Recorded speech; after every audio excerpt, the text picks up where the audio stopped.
Exactly 8 minutes past 7. Thank you, Dominic. Thanks, Carrie. We feel as though, Dave and I feel as though we should come clean. Yeah. And own up. What happened? Well, because, imagine if we'd done something really bad. No, imagine if we'd done something funny, yes, and then something happened, and it potentially could make it look really bad. Right. Okay. What have you done? Well, do you know how, like, I'm on Twitter? Yeah. What have you done? And there are other people pretend to be me on Twitter. Yes. And then there are other famous people on Twitter, and other people pretend to be those famous people. Yeah. And then there are other people who are not famous people who are not on Twitter, but they have a fake account with somebody making up things. And it's not really them. And you know how Carrie read her top story so far this morning is about Darren Bent on Twitter saying all these things. Well, that might not be Darren Bent. Is it you? Well, bearing in mind that, like, the majority of the national newspapers have gone with this. Is that bad? It's not me. It's Dave. Dave wouldn't know how to do it, though. That's why he doesn't know how to use a computer. That's why Dave doesn't have his own page, because he's too busy doing fake pages for a so whole... you're Darren Bent. Yeah, he's also the Cheeky Girls, Bill Oddie, and the Devil. Oh, you're the Devil? Yeah. Oh. The official one. Oh, right, okay. No, we're joking. It's not us. But is that really his page, though? Because wasn't there an MP or someone who was quoted about Michael Jackson's death, and he said, even so-and-so MP has said on Twitter that Michael Jackson was great. And the MP came out the next day and went, what's Twitter? Yeah. And he's not on it. But all the news people obviously there is a huge risk with Twitter that it may not be him, but, like, all the national papers are going for it. I've tried to get a look, but it's all been protected now. You have to be accepted by him to look at his tweets. Right. So...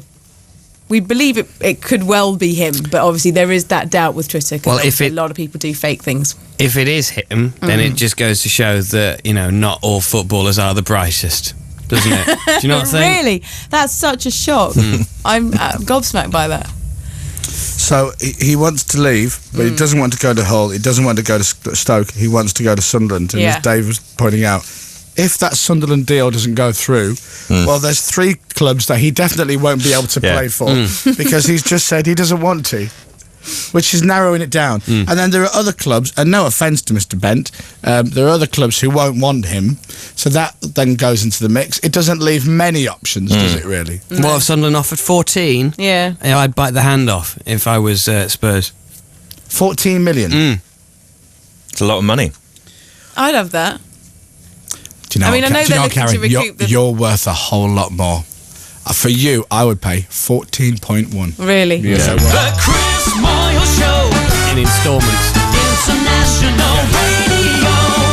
You get the 1 now. And 14 based on appearances for the next 20 years. Yeah. That's how it works. Bam, bam, bam, ba-da-da. So Friday then, it's all nice, got the weekend and all that, and got no plans tonight. I don't know what we're doing. Anyone know what they're doing tonight? Yeah. What are you doing?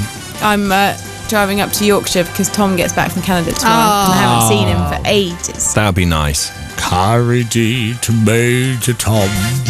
Yeah, I've got about 30 odd hours to go. Before he's back? Yeah, about 5 or 6 o'clock tomorrow night I get to see him. Oh, look, you've got a lovely little smile. Oh, I was thinking about you yesterday, not in connection with what you just said, but when I was driving back on the M62, there was a sign for some big Harrogate, I don't know, fair or show or something. Is it agricultural? Something. Anyway, be, yeah. I saw it and thought of you because I thought it looked right up your street. Really? Oh. Yesterday, Dave went on a tour of Hull after the show yesterday.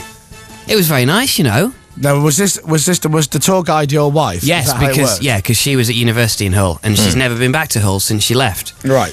So she took us on a little tour around the old town and round her halls of residence where she first was, which are right in the old town, which are lovely actually. You say old town, that to me is like Ibiza old town. It's like, well, there's Do you know where you didn't go walking around at all, did you? So where the BBC was, if you went, if you come out the door and go to the left, then you had Prince's Quay, right, the shopping centre, which is right on the water, which is lovely. And then if you took a left there, then you go through the cobbled streets and whatnot, and then you go. Anyway, she was down that way, near the Sailmaker's Arms, if anyone knows that. Yeah, one. right. Yeah. But no, it was nice. So we had a nice wander around the old town, and we saw Hull. I've never been around that part of Hull before. And then we got in the car and we went to Wakefield. And we had fish and chips. Did you? And then we drove home. Nice. I enjoyed Hull. I thought everyone was really friendly and everything. Yeah, I loved it. I really liked it. What time did you get home yesterday then? Oh, not till about 7:30. But we had we didn't leave Wakefield till 3:30, to be fair, and then we had to stop for Nicole to eat and stuff. So. Yeah, so you needed a kebab. No, we stopped at a well-known chain where the chefs aren't that tall. Oh, I know. Yeah. See, we had to come down the A1 because the M1 was awful yesterday. Oh, the M1's always awful. We got on the train yesterday and we were all sitting on different carriages. Yeah, I know, it's weird. I don't know what. And I was kind of sitting on my own in the middle. And then Rachel and Aled and Piers were sitting kind of behind, and Matt. And then further on down the carriage was Dominic. I was in C. Yep. I was in D. Were you? I was in E. There you go. We had a 3-hour meeting. I had to sleep. I got the train, put my... I had a little bit of it, went on Twitter, put some music on, and I was having a little listen to that, started dozing off, and I thought, you know what, I'll just put my head, this will be fine, I'll just kind of doze. So I had a nice little kind of doze on the train, which was all right. Kind of, you feel rubbish when you wake up, but it was nice when you... And then I find out that Aled and Rachel and Piers have been having a 3-hour meeting, and I think, judging by the looks on everyone's faces, it got quite heated. Oh, no. You all look like you were ready to kill each other. We'd had an hour. Oh, God, Aled. Did we? Aled looked like he was ready to kill everybody. Oh, no, we were just a bit tired. No, we've got some great things planned for when we come back after 2 weeks. And we Aled sorted... leaving? No, I didn't manage to sort that bit out, but we sorted the whole thing out. Really? Brilliant, yeah. What thing is she referring A to? couple of things. Oh. There's a small thing, and then there's a big thing, and then an even bigger thing. But Rachel, that means that you were locked in meetings yesterday for approximately 4 hours because we had an hour's meeting in the hotel before we left. Well, we had another meeting to discuss what we had a meeting about. Oh, after that meeting, because I went back to the room and I was having a lovely little sleep back in the hotel room while your meeting was going on, only to be woken up at about 12 by Aled singing Poker Face and Matt in the room next door. I was having such a lovely sleep, and all I hear was Poker Face, Poker Face, and I was like, oh, hello, what? Horrible. It's a nightmare. All you did was sleep in Hull. I was really tired. She slept all the way back. So Rachel, where's Carrie? She's having a sleep. That's all she said. She's having a sleep. And or it'd be this. Oh, I'm just waiting for her now. So either you're asleep or Rachel was waiting for you. It's like an elderly relative on tour. I love it when Carrie and I share a room though, because we always do everything together then. Yeah. It's kind of like... I don't want to know. No. Stick together. Seriously, save that for the book, Rachel. More revelations coming out in Rachel's massive big book. The Chris Moyles Show. Right, let's get some music on. International Radio 1. Now, do you want to go? What do you want? I did promise Lady Gaga. Yeah, that'd be nice. Right, yeah. but I've also loaded in the Prodigy. So, what do you want first? I would suggest that we go for the Prodigy first because it's up, and then you can kind of then have the melodic Lady Gaga. I'm with you. I think Prodigy would sound good. Okay, Yeah. so if you're still lying in bed, here's a chance. We do this a lot.